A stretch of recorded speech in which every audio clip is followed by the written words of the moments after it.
And one thing I'll say about death and people passing away, I have not suffered a lot of death in my life, that is for sure. Sometimes I just feel like I've gotten really lucky sometimes that you know, like, not really been hit with anything that hard.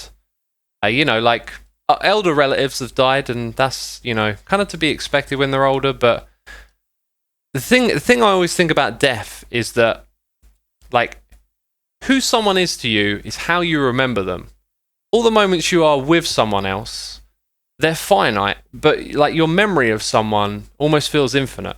And so when someone passes, although they're gone, it's always felt to me like who they were just all those memories in your head. And so they'll always be that person, right? It's almost like they don't die, they just live on in you.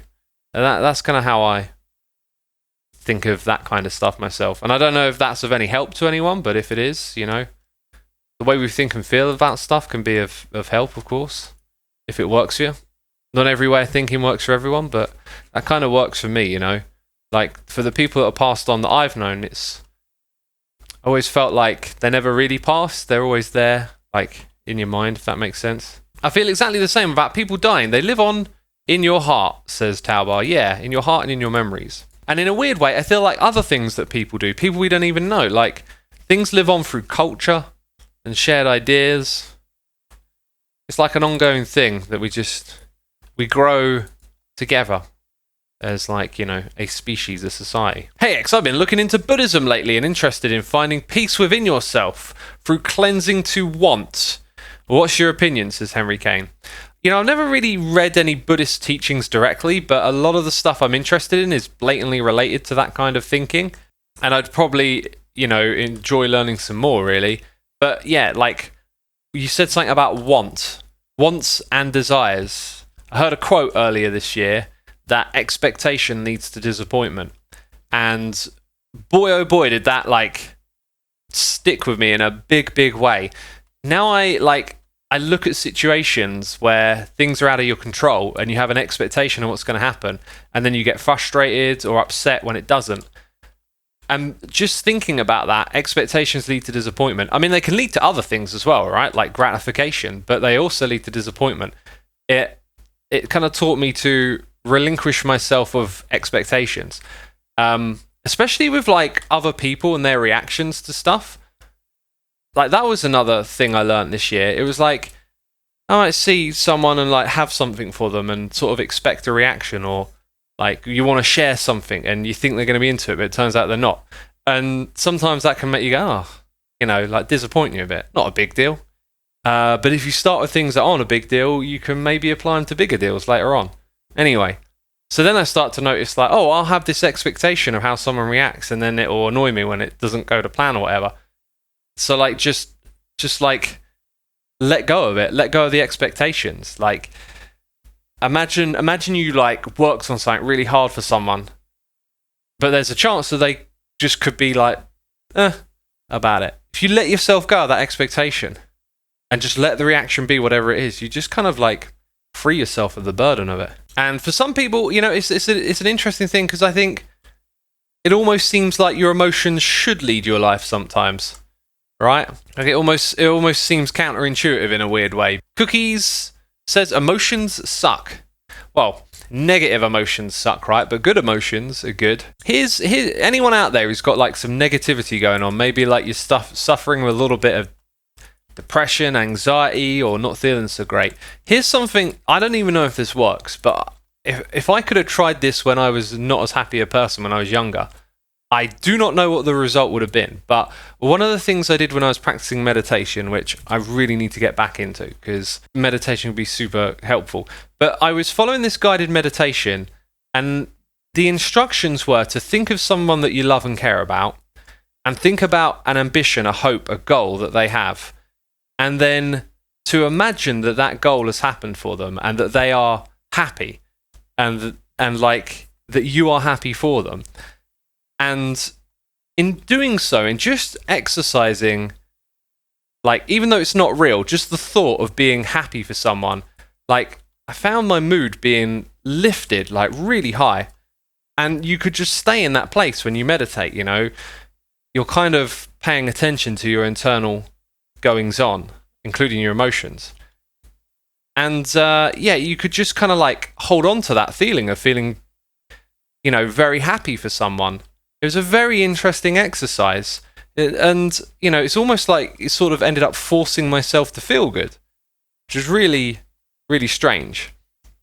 But, you know, I don't know if that would work in the context of feeling unhappy, but even when you're like generally unhappy or something, you can still have moments of happiness. And then maybe like just thinking about being happy for someone else might be a great way to have a little bit of that, because like other people succeeding, other people doing well, other people being happy, that makes us all happy as well, right? And so you can just hold on to that thought. You can just ponder on it. Mina Stroopwaffle says, "What if you don't have any friends?" Well, think of family, or you know, be happy for someone.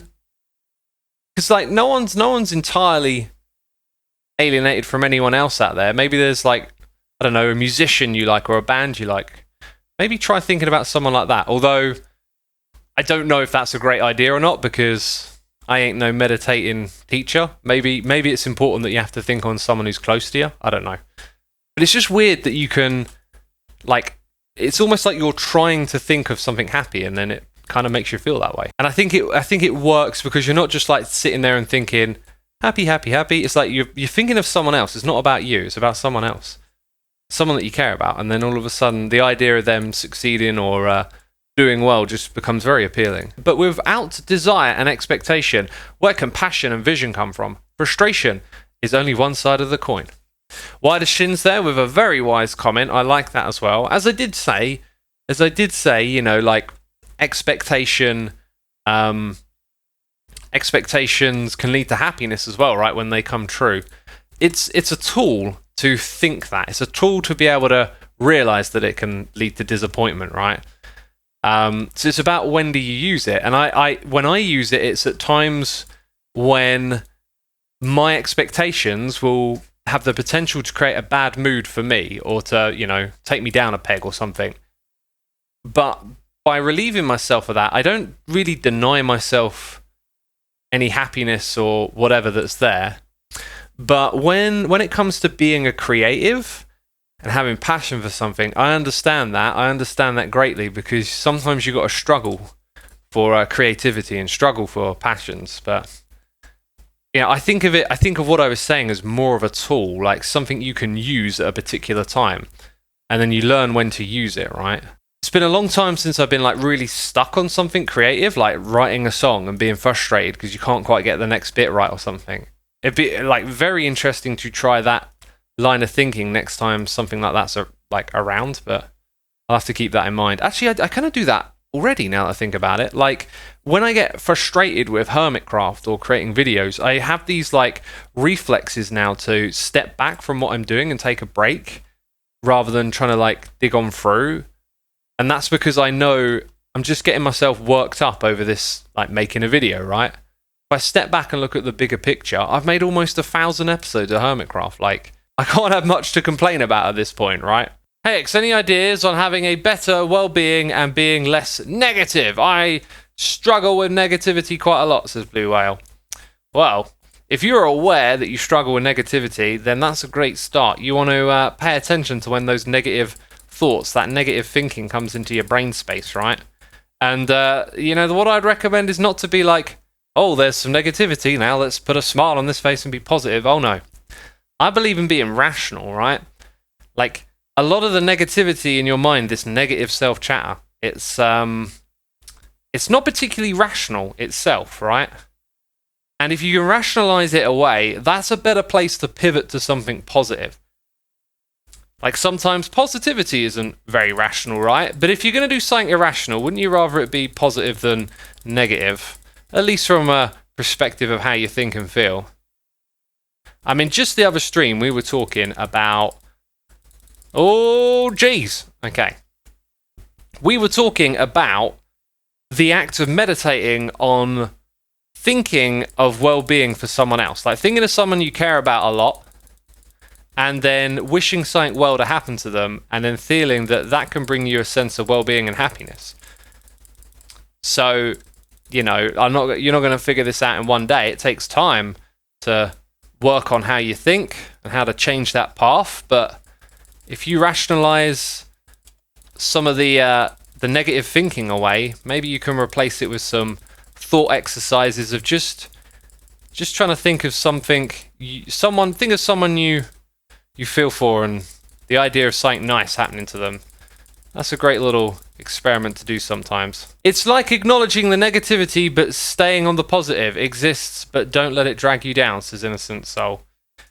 Yeah, you acknowledge that the negativity is there, but then you think about what it is rationally, right? Like, it's so easy to talk to yourself like, oh, I'm worthless and all this sort of stuff. Well, I mean, who determines what worth is, right? You're not worthless. You're a human being, okay?